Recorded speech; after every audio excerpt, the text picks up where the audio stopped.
I mean, ang kapal talaga ng mukha, talagang delusional na. Delusional. At saka parang si VP pa may utang na loob. No. You owe. The president owes his presidency to the Dutertes. Yes. The comeback of the Marcoses. Exactly. You owe the Dutertes that. And what did you do? In exchange for all that goodness and compassion and respect and support, anong ginawa nyo? Right away, you trashed the vice president. Now you think that Rodrigo Duterte is a public enemy number 1 at ginigipit ninyo. So don't talk about utang na loob. Wala kayong alam dyan. Yun. That's right. That's right. Miss Maharlika, you rejoinder, and then paparinig natin itong proof, resibo ng kanyang pangingialam to the point of using our state security forces to illegal operations abroad. Actually, sobrang exciting ang mga susunod na darating na araw in terms of extraction, itong kidnapping na kinasasakutan ni Liza. Dahil may mga darating po tayo na mga exposed na siya, pero mga ebidensya na lalong, I know, na magiging dahilan kung bakit kailangan ng taong bayan na magsalita na dito sa pagiging involved ng Marcos administration ni Liza Araneta Marcos, pakipagsabuatan kay Francis Chua at sa iba pang mga kasabwat nila na mga politiko. Kasama dyan, meron sa Kongreso, meron sa Senado. Sa mga susunod na araw, malalaman ng taong bayan kung gaano po kagrabe o kalala ang ginagawa ni Marcos Jr. at ni Liza na mga illegal activities. Not only this extraction ka, Eric, Lorraine, and Attorney Ben.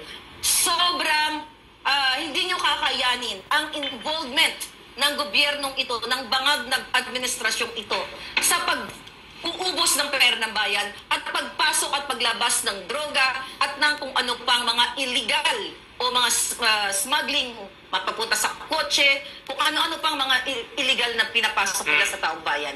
So kaya lagi ako nananawagan, everyday like you guys, na gusto kong mamulat ang taong bayan na dapat na talagang tapusin na sila dahil ang kapal at ang bangag na ng gobyerno natin. Kung hahayaan ninyo na magiging 4 years from now sila pa rin, then expect nyo na inyong mga anak ay magiging bangag din katulad nila. Exactly. That's the very logical direction sa isang Pangulo at isang pamunuan ng Pangulo na publicly ina-accuse ng maraming mga mamamayan at iba't ibang sources tungkol sa kanyang involvement sa drug addiction, which has a very clear and serious effect sa kanyang mental state and mental health, at walang transparency and accountable response until now. Pati na si Attorney Vic Rodriguez, Attorney Trixie, na dati niya mga opisyal na matataas sa kanyang gabinete, at pati si former President Rodrigo Duterte, at marami pang iba ang nagcha-challenge open, public, transparent, hair follicle, DNA type, drug test to put an end to that issue na iniwasang itanong ni Anthony Taberna doon. Yes. At mukhang sinadyang ipari at ihiwalay doon sa real issue na yon na nagko-confront sa confidence, trust, and integrity to the office ni Bongbong Marcos Jr. Ngayon, mga kababayan, pakinggan niyo po ito. Sabi ni Liza, hindi siya in charge sa gobyernong ito, hindi siya nakikialam sa pamumuno ng kanyang asawa na si Pangulong Bongbong Marcos Jr. at siya daw ay inaapi at pinaparatangan ng pangingialam na hindi naman totoo at para sila ay pinagbibigyan ng mga sinungaling na mga akusasyon. Pakinggan niyo po ito. Hindi pa siya dito First Lady at hindi pa po Pangulo ng Bansa si Marcos Jr. dito. February 2022 po ito. At may mga succeeding proof dito si Miss Maharlika. Ito po ang ebidensya kung paano nagsisinungaling ang First Lady na asawa ng Pangulo ng Bansa sa kanyang pangingialam sa mga illegal na bagay at gawain using the powers and authority of the office of the President sa illegal na mga layunin. Hi, this is Lisa and I'm walking in the PSG compound. I just want everyone to know that I have nothing to do with ISAP. I don't know the people involved. I have nothing to do with appointments. I leave that up to my husband. And if I find out that somebody's using my name, I shall tell my husband not to appoint you, okay? So I hope this is clear for everyone. Right, Demi? Can you please disseminate this to everybody because I'm sick and tired of people using my name. Yes, sir.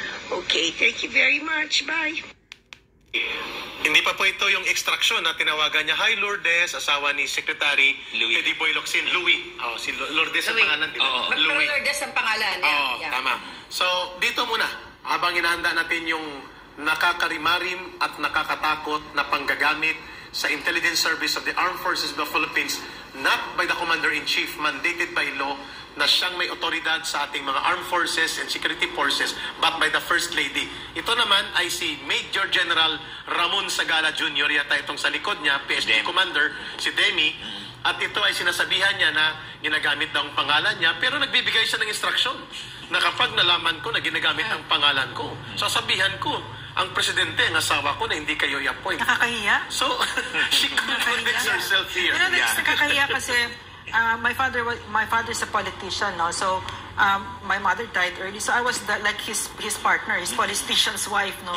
And that's something. You have to know your place. You have to know your place. You have to stay in the background. You have to shut the F up, no? Shut up. Yes. Diba? Shut up! Kapag humarap ka, magsuklay ka naman. Diba? Yun, isa pa yun. Utang na loob. Isa pa yun. Maligo ka, mag-toothbrush ka. Miss Marica, Attorney Glenn at Ma'am Lorraine, marami pong mga Hindi ka suklay maganda. dyan. Okay? Maraming suklay dyan sa Raon at sa Divisoria. Sa Quiapo. Ito na pong video, Miss Maharlika, na dinededma ng Armed Forces of the Philippines. At ito po ay very serious. At hindi rin pinapatulan at ini-ignore ng Kongreso, ng Senado, ng Committee on Public Order and Safety and Security and National Defense, at pati na rin sa House of Representatives sa Committee on National Security and Defense. Pakinggan po natin ito. Ito po'y kumakalat, open source video po ito na hindi na mapipigilan. Every single day ng buhay ko, iniisip ko ang pagnanakaw ng mga putang gobyerno. Every single day. Ang pagnanakaw ni Lisa ngayon, yung bago niya na kasabot sa kidnapping, siyang mastermind, kasama ang DFA! Bulabugin nyo yan! Si Manalo at si Teddy Boy Locsin, dapat kayong managot! Kayong dalawa, ang asawa ni Teddy Boy Locsin Jr., managot kayo! Kasabot kayo ni Lisa sa kidnapping! Isang high crime yan na dapat ninyong pagbayaran. Kinidnap nyo ang mga kabataan. 2 batang inosente, binigyan nyo ng traumatic experience ang kanilang nanay, ang kanilang pamilya, at nakipagsabwatan kayo kay Lisa Marcos. Ayot kayo, walang gobyerno sa Pilipinas dahil kayo mismo ang nagpaparusa sa mga walang kamuang-muang na mga kabataan. Tapos ba imbestiga pa kayo dyan sa Kongreso? Ha? Ontiveros, imbestigahan mo si Lisa. Dari 2022, bago pa maupo sa pandaraya ang kanyang asawa. Ito. Hi, Louis. How are you? I'm here in Bacolod, campaigning for my happy look with Marie Chris and a bunch of gay people. But anyway, the reason why I called you is I have a favor to ask you. We gave all the documents na to Nila, but syempre iba pag tumawag ka. A good friend of ours, Francis Chua, basically has a problem in Istanbul, in Turkey, so he went to court. The judge issued an order in his favor, so now we're just having everything authenticated so that it can be served in the embassy in Istanbul, right? So Mila has all the documents. I won't bore you with the details, but if you could call Mila and just give it a little push. Everything's above board, don't worry. I'm very good at that. But yeah, that's it. So I hope to see you soon. So dyan sa galit na galit sa akin, dahil expose natin na ang kanyang pagiging utak ng sindikato o kay utak na pagdukot nga ng mga bagets. So narinig nyo na yan, pero dyan siya galit na galit dahil dyan sa message ko yan, balikan nyo lang yung 2-3 video pa about it, na talagang siya ay parte ng pag-extract sa mga bata. Diba? Pinatunayan yan mismo ng audio ng kanyang social secretary ni Marcos Jr. na si Biang Azubel, na kung saan na nakiusap kay Lisa Araneta Marcos na i-hold muna ang pagpapalit sa ISAP ng chief dahil nga nasa Turkey na ang mga inutusan ni Lisa para dukutin ang mga bata. Yun yung mga anak ni Chua, right? So ito, bakit gagawin natin para sa kaluwanan ng ating bayan? Liz, hi. Sorry to bother you, but I just got a call from Thor, and they're a bit concerned because they've gotten an order daw that the chief of ISAP is supposed to be changed by Tuesday, and there are people that are out to do some extraction. If it's possible to just keep the ISAP as is daw para hindi magulo yung extraction kasi 2 weeks pa yata or something like that. Or please call Thor. I might be saying the wrong thing. Ayaw pansinin ng Kongreso at Senado. Paano papansinin yan? Even the Department of Justice. Wala nang dahil.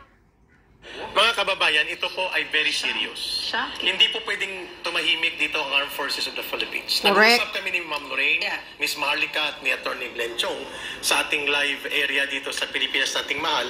At tingin namin dito, hindi ito kaagad nalaman ng Presidente. Mukhang si Lisa ay nakakapagdirekta sa ISAP Chief at sa Armed Forces. At nakita naman natin yung unang video. At sinasabi dito, dalawa ang ISAP chief dyan na pinagtatanggal. Pangatlo na yata ito under kay Marcos Jr. Ang una dyan ay si Major General Chufilo. Tapos ang pangalawa si Major General Nicolas. So ngayon si Major General Peralta. Ngayon ang tanong ng taong Tatlong bayan dito ISAP na palang tinanggal, ay, ha? si May Bongbong Lisa. Marcos Jr. ang nag-appoint in paper. Pero ang nagtatakda kung sino magiging ISAP chief at magdidirect ng kanyang operations, si babae, si Lisa. Illegal yon. Attorney Glenn Chong, abogado ito, si Attorney Glenn Chong at Miss Maharlika, gaano kahalaga yung ganitong pagpapakita na nagpapatotoo na sinungaling yung interview kay Taberna na kunwari wala siyang pakialam sa administrasyon ng kanyang asawa. Subalit, one of the most sensitive units of the Armed Forces, which is the Intelligence Service of the Armed Forces of the Philippines, ginamit ng illegal sa isang foreign operations. At hindi natin alam kung ito ay binigyan ng go signal ng Chief of Staff, malamang ni General Bronner, at ito ba ay binigyan din ng imprimatur ni Presidente Marcos, ginamitan ng pondo, kinover up ng embassy sa Turkey, ng Philippine Embassy. Ano pa ang mga nangyaring ito? How dangerous this First Lady to intervene in the operations of the Armed Forces of the Philippines, much more deploy units to illegal operations abroad. Miss Maharlika and then Attorney Glenn Chong. Extremely dangerous. So ulit-ulit na very emotional ako na nananawagan sa ISAP kay Teddy Boy, sa lahat ng mga taong involved. But of course, hindi magsasalta yung mga yan. Dahil ang gobyerno na sana magprotekta sa kaniyang tao, sa mga nasa sakupan niya, ay dapat yun ang trabaho nila. Pero sa case ni Marcos Jr., whether alam niya to or hindi, dapat niya itong bigyan dapat ng pansin or panagutin. Pero paano niya papanagutin kung under Visayas siya? Paano niya papanagutin si Lisa kung si Lisa ang nagkukontrol sa kanya? Dahil wala nga siyang backbone. Lahat ng decision making sa pagpupwesto ng like sa ISAP ay si Lisa ang naglalagay. Sabi mo nga kanina, si Marcos Jr. ay taga-perma lang or sa paper lang siya. Kasi mga kababayan, hindi ko lang siya pwedeng mapakita ngayong moment na ito. Binabasa ko na may text screenshot messages na ang conversation mismo ni Louie Locsin, yung asawa ni Teddy Boy, kung saan yung pinarinig mong video na kinakausap ni Liza Marcos si Louie, yung kay Louie, ay video po yan. Yun yung sinasabi ko kanina sa inyo na sa mga susunod na mga araw, very exciting na yung mga expose natin, mga ebidensya natin ay marami pang lalabas. Okay. Ito patikim lang to, mga kababayan. Yung narinig nyo kanina, ito po yan video po yan Oh. Ayan, video po yan. Ayun, hindi pa namin nakikita ito. Yung video. Ito yung video. Yan. Okay. Video Sige. yan. So, darating ang tamang panahon, in maybe few days, maipi-play na natin yan. Kasi pinapalabas ng mga PR o mga dugyot, vlogger ni Liza, na ito ay AI-generated, itong kanyang boses. So, sa mga susunod na araw, ipapakita natin yung video niya. And, sa kalaman ng lahat, mahilig, tama ka, Attorney Glenn Chong kagabi, no? Mahilig talaga mag-I love you si Liza Marcos. Kasi yung conversation nila nung February 22, sumagot si Louie Locsin doon sa kanyang request. Sabi niya, spoke to Mila, told her to get it released today. Tapos ang sagot ni Liza dyan, I so love you, Louie dear. Yeah. Can I get So phony. Showbiz. Showbiz. It's a showbiz I love you. Oh my gosh. Yes. Eto sabi niya, di ba, pinarinig yung voice kanina. Ang sagot ni Louie Locsin, spoke to Mila, told her to get it released today. Ang sagot ni Lisa, I so love you, dear. Can I get you anything from here? Inasal, perhaps. Piaya will be here until Friday. So just call her case. So love you. Thank you. Yun. Kasi nasa Bacolod sila. Alright? Tapos, then like 6:20 p.m., nung February 23, yung message na yan, sumagot naman itong si Louie. Ang sabi niya, hate to tell you, there is a snag. Okay? Update. Sabi niya, update ma'am, the division was not able to process the document po since the signature of the person who certified it is not updated in their database po. Can you say, Dodo, contact Jenny to explain what has to be done? Tapos sagot ni Lisa, sure dear. Okay. So, Miss Marlica, isend ko to sa Miss Marlica, these things, mahirap po ito i-generate ng AI because AI may mimic voices or pwede niyang gulat-gulat, drawing-drawingin ang mga mukha, but the correlation of events, circumstances, and real na mga pangyayari, mahirap mong An i-AI extraction yun. really happened. Yes, at nangyari ito. At buhay pa ang nanay at ang isang anak niya na nag-survive nito. At Miss Marlica, dalawang yugto yun, Atty. Glenn, natatrungin ka rin namin. Yung pangalawang yugto, yung boses ni Bianca Sobel ay nakaupo na sila. Yes. At ang pinag-uusapan, yung change of command ng ISAF commander at ang actual ground operations. Therefore, siya ang nagdidirect. That's what I want to point out eh. Atty. Glenn, go ahead. Please. Go ahead. Unang-una mga kababayan, yung text na sinabi ni Ate Claire, I can attest na si Jenny, private secretary yan ni Lisa Marcos. Okay. Si Jenny, can you say Dodo, contact Jenny. Si Jenny... Sinakal din kaya niya. Ay, wag ko lang nasakal si Jenny. Masakal ka ba Kasi niya? sometimes, sometimes pag may kailangan ako, Glenn, contact Jenny. Okay. So, si Jenny yan. So, the other side is... And, by the way, Atty. Glanchang, sorry to interrupt you. Binanggit din yan ni Taberna na dumaan sa kay Jenny. Right? Yeah, si Jenny nga. Nandyan yan sa kanyang law firm dati and in the China-Philippine business, Unified Business. Incorporated. Now, the other one that I would like to point out is yung tawag ni Bianca Sobel Na sila na nakaupo. na sila nang nakaupo. Mga kababayan, simple lang. It does not require, ma'am, sir, Ate Claire, mga kababayan, it does not require rocket science. Yes. Bakit si Bianca Sobel doon tumawag kay Lisa Marcos about the change of command ng ISAF? Bakit hindi sa presidente? Bakit hindi kay Marcos Jr.? Klaro. Yan yung gusto kong i-point out sa inyo. Kung totoong si Marcos Jr. is the one in charge of this government, Bianca Sobel will call Bongbong Marcos. At siya ay nasa kabinet ni Marcos. Nasa kabinete siya ni Marcos. So, I suppose may number siya ni Marcos. Yes. And the wording, the way she said it was a direct, I mean, it's not like, maybe you can tell the president. Yes, so that's another It's not point. like Yes, that. that's a good point. That's a good point. At ang point niya, Atty. Glenn, Ma'am Lorraine, Miss Marlica, pwede ba mapahold yung change of command ng commander ng ISAF? Yes, hindi siya nag-request na pwede bang sabihin na kay Presidente. Direkta. Direkta sa kanya. That proves, mga kababayan, na it's Lisa Marcos that is the government. dictating everything, all the appointment. And in fact, Kaya pala bad shot siya sa akin. Sa VP, para bang may ibig sabihin yung bad shot. Ano ngayon? So, bad Bad shot. shot ka sa amin. So, para bagang lumalabas tuloy. Sa taong bayan. Yeah, sa taong bayan na ang nabudol tayo and mali po ito. Gaano kamali ito, Miss Marlica, Atty. Glenn Chong, kung bakit para tingnan nila na ito'y hindi paninirang puri sa First Lady o sa Presidente. Ito'y usapin ng tamang proseso at otoridad sa pamahalaan Mabigat versus yun. interest ng mamamayan. Ang bigat nun. Grabe Attorney Glenn. yun. ako, sinisisi ko talaga yung sarili ko. Bakit ako sumuporta rito? Si Marharli ka din. Mga kababayan, in all honesty, hindi talaga ako bumoto kay Marcos Jr. Yes, hindi ako bumoto sa kanya. Dahil na-realize mo. Alam ko na, bininta na ako kay Smartmatic. Remember, this is March 2022. Nung sinabi niya, but not you because they hate you so much. Tapos alam ko, kilala ko si Lisa. Tulad ng sinabi ko kay Ate Claire nung 2 days, 3 days ago na, Ate Claire, yung I love you niya, ginagamit talaga niya yan. Pag may gamit ka sa kanya, may I love you yan. Meron din ako I love you, meron akong darling, o ganyan. Dear. So, dear. May heart. Oh, may heart. Tapos pag hindi ka kasing phony niya, maniniwala ka. Oo, Or may ibig sabihin, may halaga yun sa'yo. Tama, yes. Yeah. Pag sa'yo, sincero ka, tatama naman yung puso mo. So, So that's true. Budol.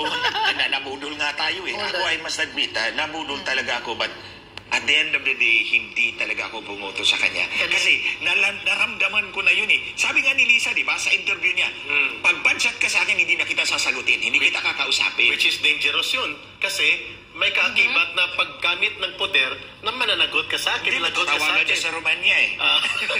Tapos, alam niyo mga kababayan, by March to May, hindi na niya ako kinakausap. So hindi na niya ako tinatawagan, Sinat-out hindi ka niya. sumasagot. Wala Binasura ka ng na ako. gamit. So, alam ko na. So, hindi ako bumoto. Ba't ako? Nabudol nga ako over 6 years. Pero at the end of the day, in the ultimate day, hindi ba ako nagpabudol sa'yo? Pero you gave the benefit of the doubt for the people to decide. Yes, Kasi of because course. naniniwala ka na may somehow doon may portion pa ng sinseridad sa bahagi ni Marcos Jr. I would like to believe that. Kaya nagbigay ka ng sabi ko nga, mabait puwang doon. yung lalaki. But- Which is sinamantala naman ng babae. Sinamantala Hindi sa siya control. mabait, mahina siya. Mahina. Mahina. That's Okay. right. Yeah. Pero Very it's very dangerous. Very dangerous. Na- Miss Maharlika. Nabudol tayo. Nabudol tayo. We need to act today to Yes. redeem our country. Kasi may tatanong kami ni Yes, Ma'am sir. Lorraine maya-maya. Miss Maharlika, gaano kahalaga ang panawagan nito na dapat hindi mananatili, sorry sa mga senador, but this is the right word to say. Sumasambu